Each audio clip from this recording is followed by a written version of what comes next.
MRR news కి స్వాగతం.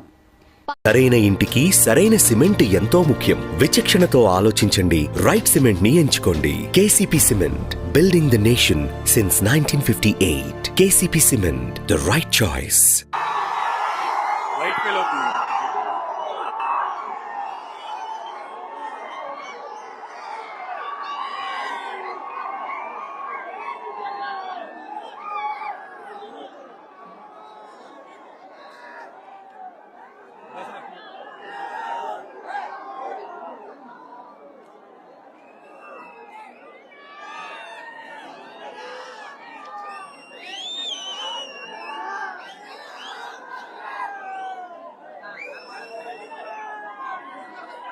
మొన్న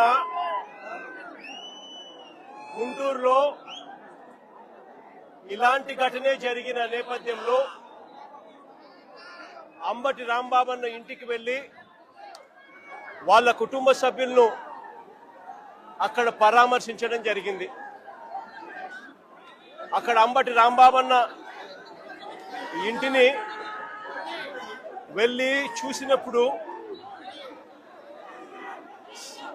నాగరిక సమాజం అంతా కూడా నిజంగా ఈ జంగల్ రాజును చూసి, ఈ జంగల్ రాజ్ పరిపాలనను చూసి నాగరిక ప్రపంచం అంతా కూడా తల వంచుకునేలా చంద్రబాబు నాయుడు గారు చేశారు. అక్కడ అంబటి రాంబాబన్న ఇంటి దగ్గరికి వెళ్ళినప్పుడు కూడా 5 కార్లను ధ్వంసం చేశారు. ఇంట్లో చొరబడ్డారు, అద్దాలను పగలగొట్టారు, ఇంట్లో ఆడవాళ్ళందరినీ కూడా దుర్భాషలాడారు. ఆఫీస్ పక్కనే ఉంది, పక్కనే ఉన్న ఆఫీసులోకి వెళ్ళారు, ఆఫీసును తగలబెట్టారు. ఇవన్నీ కూడా పోలీసుల సమక్షంలోనే జరగడం చూసాం. అక్కడ జరిగిన ఘటన కూడా మనం గమనించినాం. సాయంత్రం 4:30-5 గంటలకు మొదలు పెడితే అర్ధరాత్రి 1 గంట దాటిన తర్వాత కూడా దహనకాండ జరుగుతానే ఉన్నది.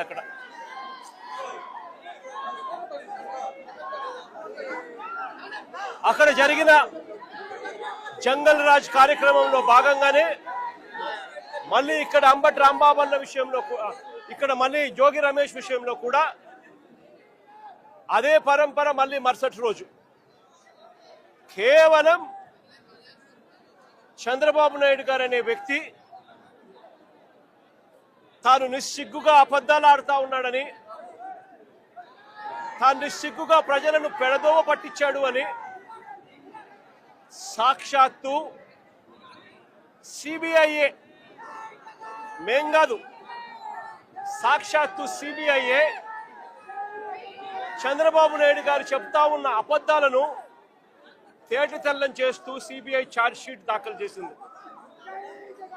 చంద్రబాబు నాయుడు గారు ఇంతకు ముందు వరకు కూడా చెప్తా వస్తా ఉన్నట్టుగా జంతువుల కొవ్వు కానీ, గొడ్డు మాంసం కొవ్వు కానీ, పంది కొవ్వు కానీ, చేప నూనె కానీ కలిసింది నూనెలో. అటువంటి మాంసాహారం కలిగిన ఆ నూనెను లడ్డూ తయారీలోకి వాడి వెంకటేశ్వర స్వామి భక్తుల మనోభావాలను దెబ్బతీసే విధంగా చంద్రబాబు నాయుడు గారు అన్యాయమైన దుష్ప్రచారం చేశాడు. నిజంగా ఎంత అన్యాయమైన దుష్ప్రచారం చేశాడు అనంటే, చంద్రబాబు నాయుడు గారు ముఖ్యమంత్రి కానంత వరకు కూడా వెంకటేశ్వర స్వామి ప్రసాదాన్ని ఎవరైనా ఇస్తే కళ్ళు మూసుకొని 2 కళ్ళకు ఇలా అద్దుకొని ఇలా తినే పరిస్థితి నుంచి వెంకటేశ్వర స్వామిని అగౌరవపరిచిన వ్యక్తి ఎవరైనా ఉన్నారు అని అంటే అది చంద్రబాబు నాయుడు గారే. వెంకటేశ్వర స్వామి ప్రసాదాన్ని, ఆ ప్రతిష్టను దిగజార్చిన వ్యక్తి ఎవరైనా ఉన్నారు అని అంటే అది చంద్రబాబు నాయుడు గారే. ఒక అబద్ధాన్ని క్రియేట్ చేసి, ఆ అబద్ధానికి రెక్కలు కట్టి, ఆ అబద్ధాన్ని దుష్ప్రచారం చేసి కేవలం రాజకీయాల కోసం దేవుడిని కూడా వాడుకున్న వ్యక్తి ఎవరైనా ఉన్నారు అని అంటే ఈ ప్రపంచంలో అది ఒక చంద్రబాబు నాయుడు గారు మాత్రమే. నిజంగా సిబిఐ ఇలాంటి చంద్రబాబు నాయుడు చేస్తా ఉన్న ఈ అవాస్తవాలన్నీ, చంద్రబాబు నాయుడు గారు చెప్తా ఉన్న ఈ అబద్ధాలన్నీ కూడా అబద్ధం అని చెప్పి తేల్చింది.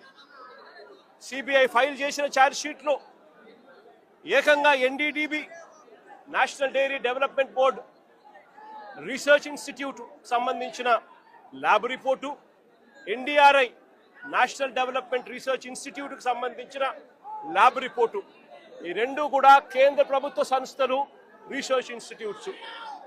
వీళ్ళు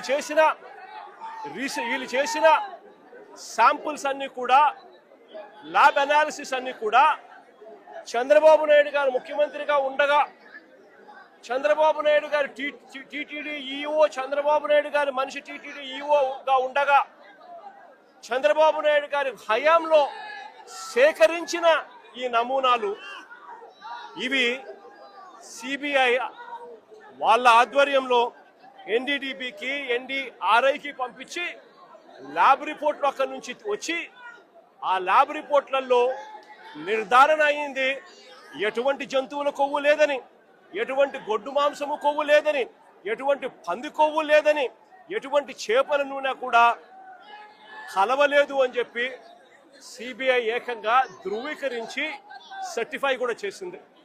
ఆ ఛార్జ్ షీట్లో సిబిఐ అదొకటే చెప్పలా. సిబిఐ ఆ మాట చెబుతూ సిబిఐ ఇంకొకటి కూడా చెప్పింది.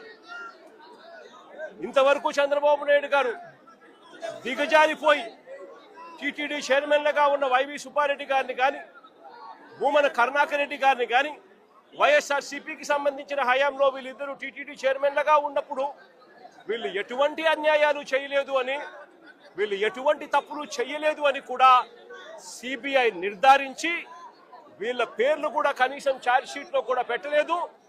వీళ్ళల్లో ఎవరిని కూడా అరెస్ట్ చేసే కార్యక్రమాలు కూడా జరగలేదు.